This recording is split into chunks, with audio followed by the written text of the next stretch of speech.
Tax base वधाइण अंटर आहे। मुख़्तलिफ़ इदारनि जे निज़ाम खे बहितर करणो पवंदो। मईशत ऐं FBR जी डिजिटलाइज़ेशन ते कमु थी रहियो आहे। प्रोग्रेसिव टैक्स सरहदी वारनि ते लॻायो वेंदो। 2 खां 3 साल टैक्स बेस जीअं जो तीअं अॻिते वधाईंदासीं। पेट्रोलियम डेवलपमेंट लेवीअ खे जीअं जो तीअं लागू कयो वेंदो। 3 सालनि में टैक्स टू GDP खे 13% ताईं खणी वञणो आहे। टैक्स कानून पूरी तरह लागू नाहिनि थिया। नाणे वारे वफ़ाक़ी वज़ीर Mohammad Aurangzeb post budget conference कई। चयाईं नॉन फाइलर्स जी कारोबारी ट्रांज़ैक्शन ते टैक्स में नुमाया इज़ाफ़ो कयो वियो आहे।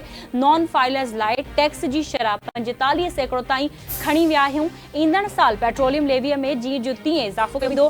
पघारदार तबिके ते टैक्स लॻाइण खां सवाइ अॻिते नथा वधी सघूं। पघारदार तबिके खे टैक्स नेट में आणणु ज़रूरी आहे। FBR मां मुदाख़लत ख़त्म कंदासीं। टैक्स बेस वधाइण अवलीन तरजीह आहे। अण रजिस्टर्ड मईशत जो ख़ात्मो करणो आहे।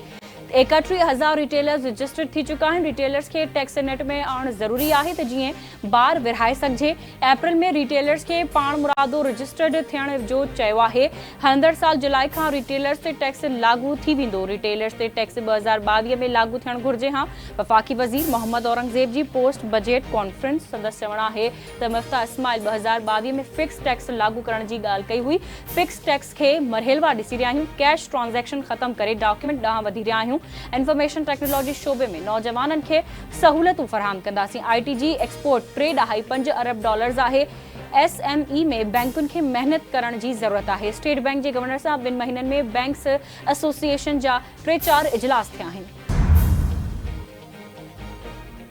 वज़ीर आज़म शहबाज शरीफ जी JUI सरबराह मौलाना फज़लुर रहमान खे सियासी मसइलनि जे हल लाइ कमेटी जोड़ण जी आछ करे छॾी। वज़ीर आज़म शहबाज शरीफ जी मौलाना फज़लुर रहमान जी घर आमद। शहबाज शरीफ जी मौलाना फज़लुर रहमान सां मुलाक़ात। वज़ीर आज़म फज़लुर रहमान खां ख़ैरियत मालूम कई। वज़ीर आज़म पारां मौलाना फज़लुर रहमान जी दीनी ख़िदमतुनि जी वाखाण। शहबाज शरीफ चवे थो मौलाना फज़लुर रहमान जमहूरी क़दरनि जी हिफ़ाज़त लाइ पुरअमन जदोजहद खे हथी ॾिनी। हिन भेरे सिंध बजट में का बि नई स्कीम न पिया ॾियूं। पुराणियूं स्कीमूं मुकमल करणु चाहियूं था। 300 यूनिट मुफ़्त बिजली ॾियण जो वाइदो वफ़ाक़ी हुकूमत बणिजे हां त पोइ पूरो करियूं हां। पाणी ऐं तवानाई वारनि मंसूबनि खे अहमियत ॾिनी आहे। वॾो वज़ीर सुभाणे ऐलान कंदो। हेस्को ऐं सेप्को खे सिंध हुकूमत हवाले करण ते वफ़ाक़ सां ॻाल्हि ॿोल जारी आहे। सोलर पार्क्स लॻायूं पिया। सोलर एनर्जी जो बहितरीन इस्तेमालु कंदासीं। किंजर ॾंड ते मंसूबो 2 सालनि में मुकमल कयो वेंदो। सिंध जे तवानाई वारे वज़ीर नासिर हुसैन शाह जो गो एनर्जी ऐं सिंध जे तवानाई खाते विच में याददाश्त नामनि ते सहियुनि वारी तक़रीब खे ख़िताब चयईं केई खे 500 मेगावाट बिजली STDC ज़रिए ॾिनी वेंदी। ठठे में 500 मेगावाट बिजली पैदा कंदड़ फ्लोटिंग सोलर पावर स्टेशन क़ाइमु थींदी। सिंध पावर ट्रांसमिशन ऐं डिस्पैच कंपनी वसीले बिजली मुहैया कई वेंदी। मुआहिदे तहत ख़ांगी शोबे सां गॾिजी सोलर पावर पार्क्स क़ाइमु कया वेंदा।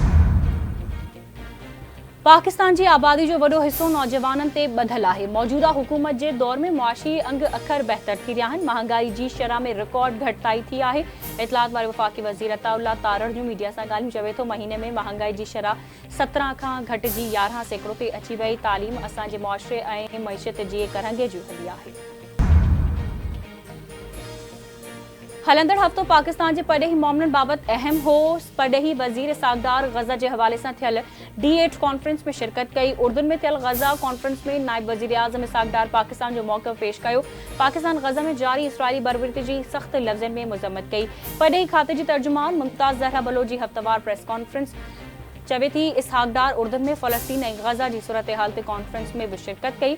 इसहाक़डार इसराइल ते UNO IC ऐं पंहिंजे इतिहादियुनि जी ॻाल्हियुनि ते ध्यानु न ॾियण ते तनक़ीद कई।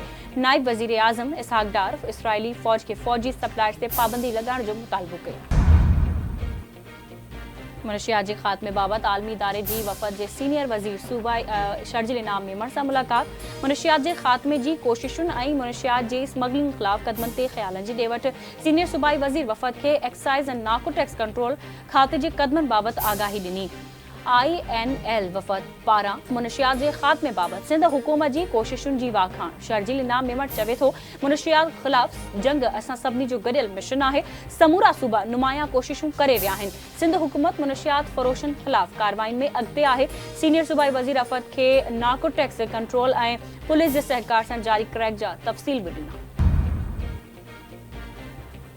सिंध हुकूमत ईद उल अज़हा जे मोकलुनि जो नोटिफिकेशन जारी करे छॾियो। नोटिफिकेशन मूजिबि सिंध में ईद उल अज़हा जूं मोकलूं 17 खां 19 जून ताईं हूंदियूं। पीटीआई बानी शाह महमूद कुरैशी ऐं शेख रशीद आज़ादी मार्च केस मां बरी। मक़ामी अदालत आज़ादी मार्च दौरान दाख़िल कयल केस जो महफ़ूज़ कयल फ़ैसिलो ॿुधाए छॾियो। अदालत सदाकत अब्बासी ऐं अली नवाज़ ऐवान खे बि केस मां बरी करे छॾियो। सेशन अदालत जे जज मलिक मोहम्मद इमरान केस जो महफ़ूज़ कयल फ़ैसिलो ॿुधायो। मीरपुर माथली जी दहशतगर्दी टोड़ अदालत में शहीद सहाफ़ी नसरुल्लाह गडानी जे क़त्ल जी केस जी ॿुधणी दौरान जांच ऑफिसर जवाबदार असगर लुंड अदालत में पेश। जांच ऑफिसर पारां रिपोर्ट जमा। शहीद जी वालदा मुस्मात पठाणी भी अदालत में पेश। मुस्मात पठाणी जी अदालत के ॿियनि जवाबदारनि जी गिरफ़्तारीअ जी अपील। अदालत जवाबदार खे वधीक 2 ॾींहनि जे रिमांड ते पुलिस हवाले करे छॾियो। कस्टम अख़्तियारियुनि जो ॻुझे इतला ते गडाप टाउन में गोदाम ते छापो। 1 करोड़ 60 लख रुपयनि जूं 4700 स्मगल थियल बोस्टन इंजेक्शन ज़ब्त। 2 जवाबदार गिरफ़्तार। कस्टम एक्ट तहत केस दाख़िल। जवाबदारनि खां जांच जारी। कस्टम अख़्तियारियुनि जो चवणु आहे त ज़ब्त कयल इंजेक्शन मेहनि खे वाधू खीर ॾियण लाइ लॻायूं वेंदियूं आहिनि, जंहिं सबबि मेह जी सिहत खे नुक़सान थींदो आहे। हासिल थींदड़ खीर इंसानी सिहत लाइ हानिकार हूंदो आहे। जंगबंदी मंसूबे में तब्दीलियूं। हमास अमरीका जी दावा रद्द करे छॾी। अमरीकी परॾेही वज़ीर एंटनी ब्लिंकन चवे थो हमास जंगबंदी ठाव में तब्दीलियुनि जी तजवीज़ ॾिनी आहे। हमास अॻवान उसामा हमदान चवे थो कुझु तजवीज़ूं क़बूल आहिनि पर कुझु ते अमल दरामद नथो थी सघे। अमरीकी परॾेही वज़ीर जंगबंदी ठाव ते का बि नई तजवीज़ न ॾे। मिठियाणी वेझो 2 धुरियुनि में झेड़ो। फायरिंग में नौजवान क़तल। ॾे बारचा ऐं ॾहर बिरादरी जी धुरियुनि में गोलियूं लॻण सबबि 25 वरियं जो मोहम्मद शरीफ़ ॾहर मारिजी वियो। छाछरो भरिसां ॻोठ रड़ियाड़ो में अधड़ोट औरत जो खूह मां लाश हथ। वारसनि पारां वाक़ियो आपघात करार। वारसनि जे इतला ते पुलिस वाक़िए वारे हंध पहुची खूह मां लाश कढाए वरितो। इलाइक़े में चौबोल आहिनि त औरत घरू अचण तां नाराज़ थी मुबैना तौरु आपघात कयो आहे। आईसीसी T20 वर्ल्ड कप जा दिलचस्प मुक़ाबला जारी। वेस्ट इंडीज़ न्यूज़ीलैंड खे शिकस्त ॾेई छॾी। वेस्ट इंडीज़ न्यूज़ीलैंड खे 13 रन्सनि तां शिकस्त ॾिनी। वेस्ट इंडीज़ पारां ऑल राउंडर शेरिफ रोडफोर्ड 6 छक्का हणी नुमाया रहियो।